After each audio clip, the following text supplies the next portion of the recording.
नमस्कार मित्रांनो, आजच्याच तरुण भारतमध्ये फ्रंट पेजवर बातमी आहे की देशात 60 दिवस पुरेल एवढा तेलसाठा उपलब्ध आहे. परंतु कालपासून मी खामगाव शहरामध्ये बघतो आहे की पेट्रोल पंपावर रांगाच्या रांगा लागलेल्या आहेत आणि पेट्रोल पंपावर चौकशी केली असता पेट्रोल पंपावर सुद्धा असं कळलं की भरपूर पेट्रोल उपलब्ध आहे. तरीही लोक म्हणजे एक सुरक्षा म्हणून किंवा आपल्या गाडीत पेट्रोल असावा म्हणून पेट्रोल पंपावर गर्दी करत आहे. आणि तिथे असंही कळलं की जे लोक 50-100चं भरतात ते 500-1000 रुपयाचं पेट्रोल भरून ठेवून राहिले आहे.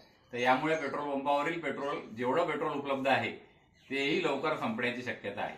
तर विनाकारण लोकांनी गर्दी करू नये. केंद्र सरकार राज्य सरकार दोघांनी पण सांगितलेलं आहे की तेल साठा उपलब्ध आहे. तर ही जी विनाकारणची गर्दी होती आहे यामुळे उलट तो साठा लवकर कमी होईल आणि अनावश्यक पेट्रोल खरेदी करू नये.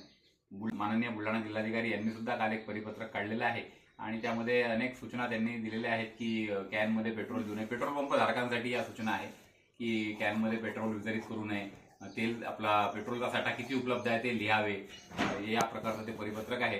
तर नागरिकांनी हे जाणून घ्यावं आणि विनाकारणची गर्दी करू नये असं माझं मत आहे.